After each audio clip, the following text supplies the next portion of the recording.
Здравейте, приятели на планинското бягане и специално на Триглав Skyrun.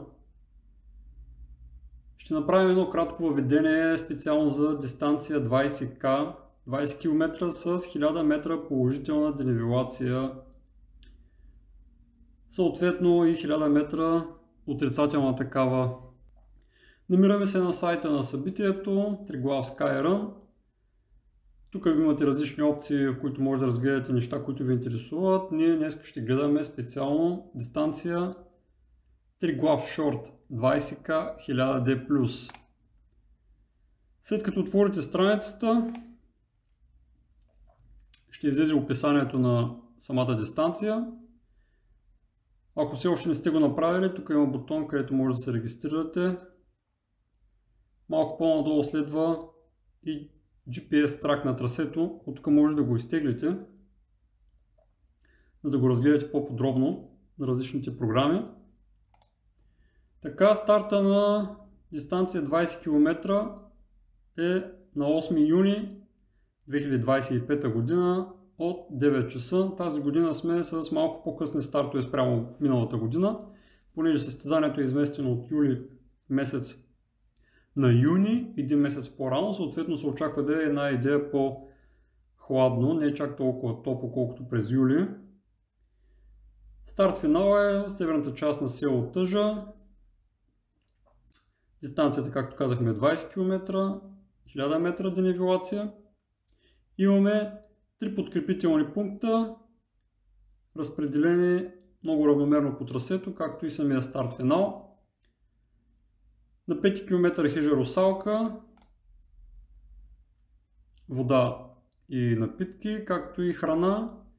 Хижа Триглав на 10 км, същите неща, храна и вода плюс напитки. И отново навръщане хижа Русалка на 15 км, следва финал 20 км. Контролното време е 6 часа, напълно достатъчно за завършване на дистанцията в контролното време. Тук нямаме задължителна екипировка, поне за сега. Това може да се промени непосредствено преди старта, след като видим прогнозата за времето поне 1-2 дена преди старта, за да можем да преценим дали ще има нужда от някаква задължителна екипировка. Тук може да прочетете препоръчителната такава: ветроустойчиво, водоустойчиво яке, съдове за вода с общо обем минимум 500 мл, тъй като много начесто са пунктовете, но всеки сам си преценя, както се казва. Това е минимума, който трябва да имате. Изолиращо фолио, много добра идея да имате във всяко едно такова бягане. Мобилен телефон, разбира се, зареден. Свирка за евентуална ситуация, в която вместо да викате, може просто да свирите. Има доста такива хубави свирки, ефтини, които могат да свършат много хубава работа. Доста от раничките ги имат. Може да се инсталирате приложение на PSS, което може да изтеглите от Google Play. То е напълно безплатно и много лесно и интуитивно може да изпратите локация, къде се намирате при аварийна ситуация. Евентуално може да имате аптечка с неща за първа помощ, GPS уред и часовник с трак на състезанието или карта на местността. Вече почти всеки бегач разполага с такива. Почти задължително е, въпреки че тук е препоръчителна екипировка, почти задължително е да имате инсталиран трак на трасето. Както знаете, за съжаление, много често се случва недоброжелатели да променят маркировката или да я премахват, и в този момент ще е добре да имате инсталиран трак на трасето. Ако имате съмнение, че не се движите по правилната посока, да погледнете трака и да свирите. Също така трябва да знаете, че ако се движите дълго време, да кажем над 400-500 метра без маркировка, преди това е била много начесто и нагъсто, това значи, че най-вероятно някъде сте изпуснали на някой завой или кръстовище и следва да се върнете обратно до точката, където сте видяли за последно, и да проверите за следващата марка. Слънцезащитен крем, като цяло тази дистанция специално е повечето в гора, така че вече си е ваше желание дали да използвате такъв крем. Какво включва таксата може да прочетете на тази страница. Малко по-надолу може да видите скриншот на самото трасе, който трябва да се смени, понеже тук от миналата година старт финала е изместен. Добра подсетка, че трябва да сменим този скриншот. По-надолу може да видите вече трасето в Google Maps. След като кликнете тук, то ще ви отвори на по-голяма страница, на по-голям екран самото трасе. Тук да го проследите с детайли, както и подкрепителните пунктове на всеки различен километър. Сега ще го разгледам по-подробно на картата. Аз съм го заредил в различни приложения. Едното е Garmin Basecamp, безплатно приложение, където може да заредите трака и много подробно да го прегледате. Mapi.com също е много добро приложение има опция и за 3D визуализация, която доста помага да разгледате трасето. Така, старт финала, както казахме, северната част на село Тъжа, за сега няма промяна, надявам се да няма и такава. Стартираме на север към планината. В началото се движим по черен път, първите 2 км до тук са по черен път. Малко след това трасето се отдира от черния път и започва стръмното изкачване по пътеки. Този същия черен път се пресича на няколко пъти, както се вижда тук. Тук отново пресичате черния път.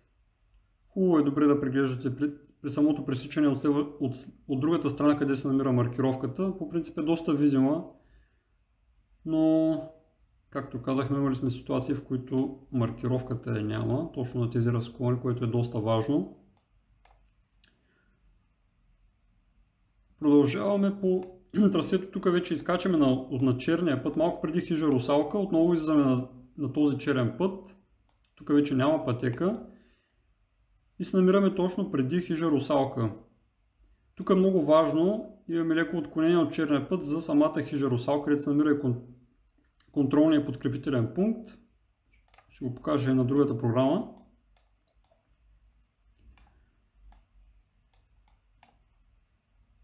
Тук се движим по черния път, лека отбивка към хижа Русалка, минаваме през подкрепителния контролен пункт и слизаме отново на този черен път.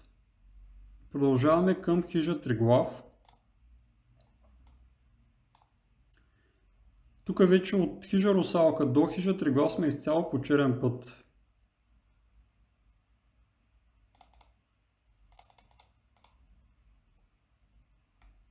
Значи тук се намира хижа Русалка, излизаме на този черен път и следват около 5 км само по черен път до хижа Триглав.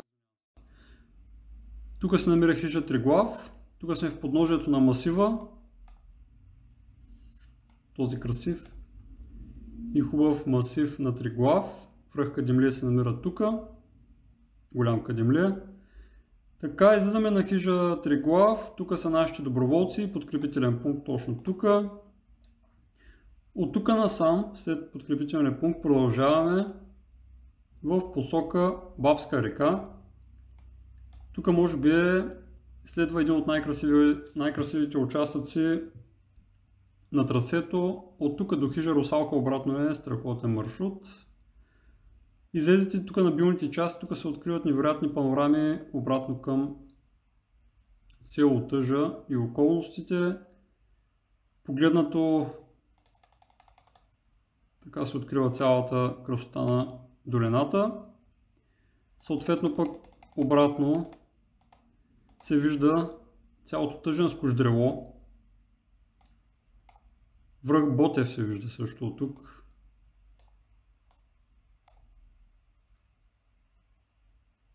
Който трябва да е насам. Целият този масив се откроява, виждат се водопадите, от които се отсреща. Изобщо красива картинка се открива. Но да не се отплесваме, ние продължаваме по трасето. Значи вече се движим в тази посока. Точно тук пресичаме Бабска река. Имаме едно стръмно изкачване, много готино стръмно изкачване. Вече навлизаме в по-дивите части на Балкана. Излизаме тук на високата точка и от тук надолу следва само спускане. Може би това ще е една от най-високите точки в трасето.